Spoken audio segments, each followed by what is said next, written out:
not get the exposure because they are busy with their family, and especially in rural areas, they don't get a chance to hone their skills.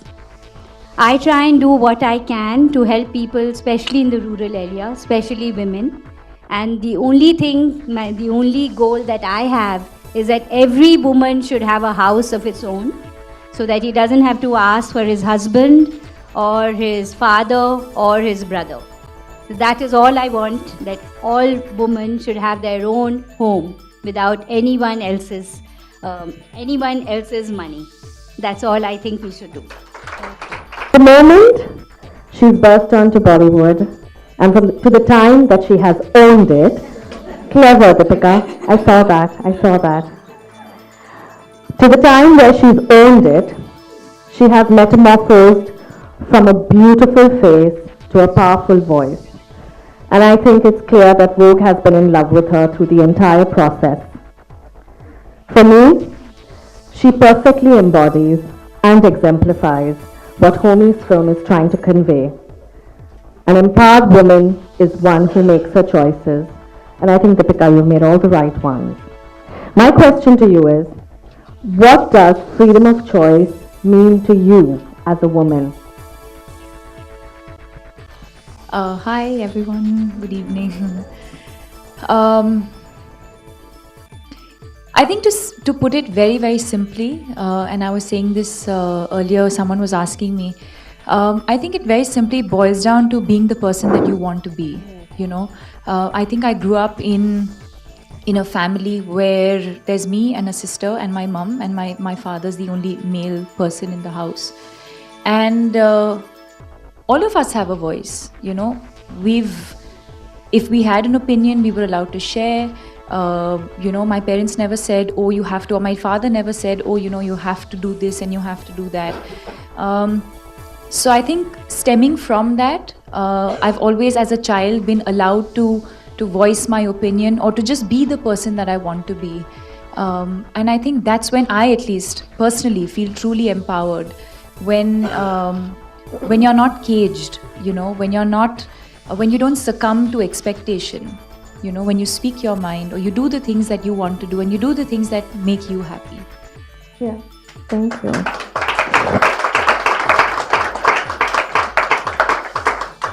And now for the man of the moment. Homie, wait. No, I'm sitting. I'm not standing. It's my choice. Thank you. For a man who's moved seamlessly, and I must say this successfully, from art house cinema to commercial blockbusters. Sorry, go ahead. With his trademark crazy, cool, and candor, Homie does know what it's like to live life on his own terms, so I'm not at all surprised that the title of this movie is My Choice. Homie, my question for you is, tell us a little bit about your creative journey behind this film. Elaborate on where did it go from the idea to fruition? What were the unique challenges in conveying a singular thought through 99 women? See, firstly, this film wasn't my choice. I read about it being that I had to make it because Deepika had given the pledge saying I will do an initiative where Homie will have to direct it. But we... Oh, I thought it was the other way around. Fooled you guys. Oh, it was a whole thing. They said I have to do the film because you were directing it. I can't believe this. And you know how I always go with your vision and... Yeah. No, but it was a creative collaboration between Deepika and me, and one thing we were very clear was we didn't want to make a fictional story in 2 minutes. We wanted to use real women, empowered women, and we wanted to be very organic. Kaisi Khambata, who's written the words, I think they're extremely powerful words, so we were just ideating, and then finally he came back with what he had written. We both discussed it, we tweaked it ever so slightly, but then we called in the 99 women, and we didn't tell them what they were doing, and they were extremely sporting about it, and they just all landed up. And once they were in front of the camera, I told them, you can do whatever you want, but this is the line that's going to come on your when we see you, this is what the line is going to be. So process that and express yourself how you want. And I found when initially, if you're not an actor, you feel a bit shy about being in front of the camera. But so I told them, if you don't want to do anything, don't do anything. And when you tell someone that, they do everything. So I was like, okay, we just want you for 3 minutes each. Now you can go. Sure, little more, little more. So yeah, so it worked out very well. I think it's like I said, it's a beautiful piece, and we were very conscious of not letting the visuals take away from it, from the words. And I think this whole thing of moving black and white portraits was what we wanted to do to just enhance and lift what was written. So I can keep talking, so I think I stop now. Fair enough, homie. You could stop. My one question to all three of you all is, what is the single most defining factor, Deepika? Sorry. Or I had a question for Homi. Why 99 women? And in my head, it's like, so I was just cross-checking if it's like 99 women and the 100 is like all of us, like one woman, no? See, Something like okay, let me tell you the truth. It was 100 women, but I liked the idea of putting 99 in, and then they said, why not 100? And I said, because God said she was busy. according to the three of you, and this is in any order, we've experienced this journey. What, according to you, is the single most defining attribute in identifying an empowered woman? Homi, you want to start first? I think what Deepika said earlier, just a woman who lives on her, I mean, it's a woman who lives on her own terms and is brave enough in a world which is unfortunately not equal, which is unfortunately extremely regressive. I mean, it's sad that today we have to sit here and talk about gender equality in 2015. It's like a joke, but we do. So, I mean, any woman who breaks all that and really doesn't give a shit about that and still lives on her own terms, like Deepika, like Sangeeta, and definitely like my over-empowered wife. I think that's the sign of it. So, yeah. Sangeeta, what about you? What do you think is the most defining attribute for a woman in being empowered? Feel free to like answer for us and share your thoughts. No, really don't. There are television cameras and crews behind. Really don't feel that free. Maybe after the evening is over. No. In fact, Adna is just being very empowered with the champagne right Adna, we apologize. I've forgotten again the question. My question to you was, Sangeeta, No. She's not asking a question. Sangeeta, it was, Better job. what do you feel? I'm going to ask it to all of you all that. What do you feel is the single most important attribute in a woman being able to say, I'm empowered? Homi says it's her choice to live life on her own terms.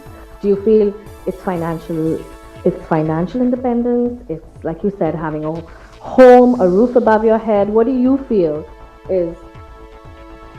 Firstly, the financial independence is very, very important. But I think a woman has their own guts.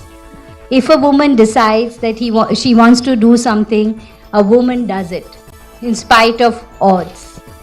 So I think a woman has the intrinsic nature to do exactly what your heart tells you. Okay, great. Yeah. Deepika? I think it would be again more or less similar to what I said earlier, where I think to be the person that you want to be. And I truly believe that you can only achieve that when you have firstly accepted yourself for who you are and what you are, with all your pluses, minuses, your flaws. You have to first love yourself and accept yourself for the way you are, to then be able to go out there and say, you know what, this is who I am and this is what I stand for. Very true. My last question, Homi, and this is the last question. Yeah. I have you here for the evening, so you're on my time right now. One of the things that really hit me when I started Empower, and I think all of us at Vogue experienced this, is people saying that, why are you doing this? It's very urban. Vogue is a very urban brand. Isn't this something that is of more relevance in rural India. My question to you all is, as urban professionals, a filmmaker, a corporate, an actress, a journalist, a media person, what can all of us do to support empowerment in a way, big or small? What do you think we can do? Because honestly, the problem, the violation of rights is as prevalent in urban India, probably even more than it is in rural India, and we know that now. What do you think all of us in this room can do to weave the fabric of empowerment? I think it starts with awareness, which is what this is about. I mean, firstly, we all have to be aware and on the same page. After which you can start, the fact that in a modern society, in urban India, the fact that we are still experiencing this in a workplace, we still have domestic abuse, social inequality, gender inequality. So I think after it's an awareness that needs to be created, and after that, I guess laws have to be put into place and have to be actually followed through with. I mean, that is what the general thing would be to do. But yeah, something else. Deepika? Tough. I think it stems from a lot of things, but probably education. Right? So, yeah. Sangeeta? I feel that, in India, we all say that this is happening and that is happening, but all over the world there are problems. It's not that only India. I also feel that exposure to the rural areas and in the villages is very, very important, and aspiration. Aspiration is also very important, where there's light, so that a woman gets a prime role. Yeah. That is most important. Great. Deepika, I was just curious, on a very personal level, what was in it for you? Why did you decide to be part of a video on women's empowerment in India? I think the generic reasons would obviously be because I think it is the need of the hour.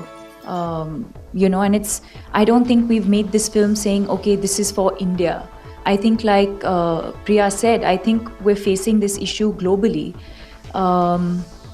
So yes, it comes from creating awareness, and so I thought that it was important that I be a part of this film with whatever little I have achieved today. If I can, by speaking up, if I can make a difference to a few lives, and if it's going to impact a few lives and make a difference, then why not?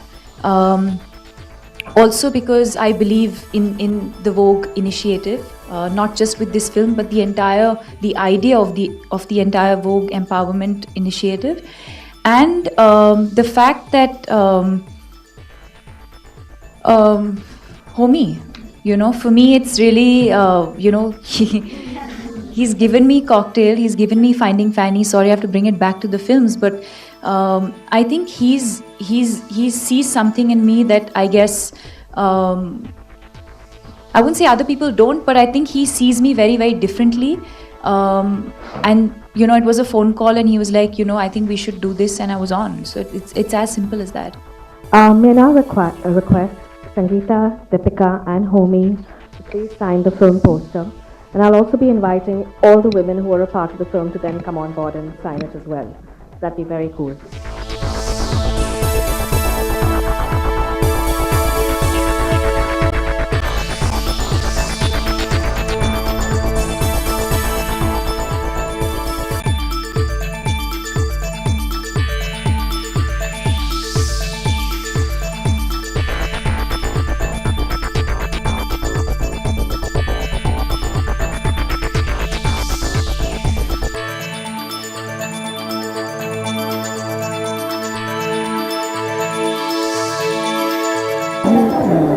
क्या कहना चाहेंगे, किस तरह का women empowerment का video आपने बनाया? जी हम जो कर रहे थे, okay, so what we wanted to do was we wanted to show women in a, because today क्या हो रहा है कि they show also the social injustices that are happening with women, oppression against women, but there is also a very strong Indian woman who is an empowered woman, and I wanted to show that across through the net across the globe कि our Indian women are strong and they deserve gender equality.